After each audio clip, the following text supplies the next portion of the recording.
Chicken लवर्ससाठी आज बनवूया मस्तपैकी चिकन विंग्सचा प्रकार। कुरकुरीत खमंग असे चिकन विंग्स मस्तपैकी स्नॅकचा प्रकार आहे, तो आज आपण आपल्या किचनमध्ये बनवतोय। तर चला पटकन वेळ न दवडता आपण बनवूया चिकन विंग्स। त्याच्यासाठी आपल्याला लागतील ते चिकन विंग्स। येथे मी चिकन विंग्स घेतलेले आहेत, जे स्वच्छ करून घ्या आणि व्यवस्थित असे वॉश करून मग आपण यांची आता चिकन विंग्सचा प्रकार तयार करणार आहोत। तर सगळ्यात आधी ते चिकन विंग्समध्ये आपण मीठ घालून घेतलं आहे आणि आवडीनुसार आपण लाल तिखट घालणार आहोत। लाल तिखट घालून त्यामध्ये आपण 2 चम्मच भरून रेड चिली सॉसचा वापर करणार आहोत। यामुळे टेस्ट खूपच सुंदर येते। आता आपण हे रेड चिली सॉस त्यामध्ये घालून रेड चिली सॉस घालून झाल्यानंतर आपल्याला ह्यामध्ये फक्त लसणाची पेस्ट वापरायची आहे। लसणाची पेस्ट 1 चम्मच भरून वापरली आणि अर्धा चम्मच भरून मी बेकिंग पावडरचा वापर केलेला आहे। हे सर्व जिन्नस आपल्याला व्यवस्थित मिक्स करून घ्यायचे आहेत। बघा, मसाले व्यवस्थित विंग्सला लागले गेले पाहिजेत। बोलण्याच्या नादामध्ये मस्टर्ड सॉस घालायचा राहून गेला। मस्टर्ड सॉस आवर्जून घालायचाच आहे।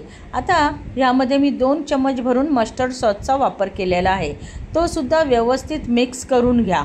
आणि व्यवस्थित मिक्स करून झाल्यानंतर कमीत कमी आपल्याला हे चिकन 2 तासासाठी बाजूला ठेवून टाकायचं आहे। म्हणजे मस्तपैकी 2 तास याला मॅरिनेट होण्यासाठी ठेवून टाकायचं आहे। 2 तासासाठी आपण चिकन मॅरिनेट होण्यासाठी ठेवून टाकलेलं आहे। आता इथं मॅगीच्या मॅजिक क्यूब चिकनच्या घेतलेल्या आहेत। ह्या अवेलेबल आहेत बाजारात, तुम्ही थोडंसं शोधलात की नक्कीच तुम्हाला मिळतील। आता अशा प्रकारच्या क्यूब असतात त्यांना आपण मिक्सरमध्ये घालून त्यांची पावडर तयार करून घेणार आहोत। अशा पद्धतीने आपल्याला ह्याची पावडर तयार करून घ्यायची आहे। चला, चिकन मॅरिनेट होऊन 2 तास झालेले आहे। आता आपण मस्तपैकी विंग्स तयार करायला घेऊया। तर सगळ्यात आधी तर आपल्याला बॅटर तयार करावं लागेल। तर इथं मी 1 वाटी भरून मी मैदा घेतलेला आहे आणि त्या मैद्यामध्ये चवीनुसार मीठ घालून घ्यायचं आहे। मीठ घालून झाल्यानंतर जी चिकनची पावडर आपण तयार केलेली मॅगी क्यूबची, ती अर्धा चम्मच भरून यामध्ये घालून घेतली आहे। अर्धा चम्मच भरून मी ब्लॅक पेपर पावडर, काळी मिरी पावडर आणि थोडासा खाण्याचा सोडा टाकलेला आहे। त्याचनुसार आपण ह्याच्यामध्ये अर्धा चम्मच मिक्स हर्ब्स वापरणार आहोत।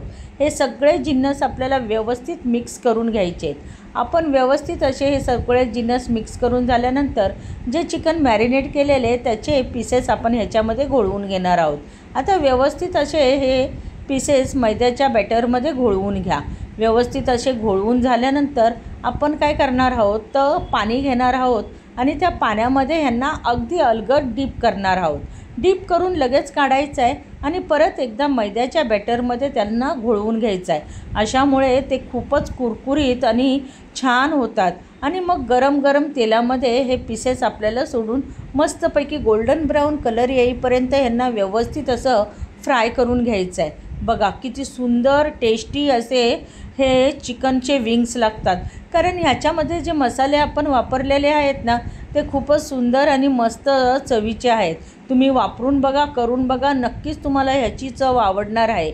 व्यवस्थित असे सगळे विंग्स आपल्याला तेलामध्ये गोल्डन ब्राऊन कलर येईपर्यंत त्यांना मस्तपैकी खरपूस असं तळून घ्यायचं आहे। बघा, खूपच खरपूस आणि कुरकुरीत असे हे विंग्स तयार होतात। खायला 1 नंबर लागतात आणि 2 तास चिकन मॅरिनेट करून ठेवल्यामुळे पटकन हे तळले जातात। अतिशय खूप सुंदर असे हे विंग्स तयार झालेले आहेत। चला, आता बाकीचे विंग्ससुद्धा आपल्याला अशाच पद्धतीने तळून घ्यायचे आहेत। जर तुम्हाला हा व्हिडिओ आवडला तर नक्की माझ्या व्हिडिओला लाईक करा, शेअर करा आणि आपल्या चॅनलला सबस्क्राईब करायला विसरू नका। नेहमी आपल्या चॅनलवर आपण नवीन नवीन रेसिपी अपलोड करत असतो, त्या बघायला विसरू नका। नक्की हे विंग्स तयार करून बघा, तुम्हाला नक्कीच आवडतील। आवडले तर 1 लाईक मात्र नक्की ठोकावं। खरोखर खूपच सुंदर असे विंग्स तयार झालेले आहेत। करून बघा, तुम्हाला हे नक्कीच आवडतील। चला, भेटूया पुढील व्हिडिओमध्ये।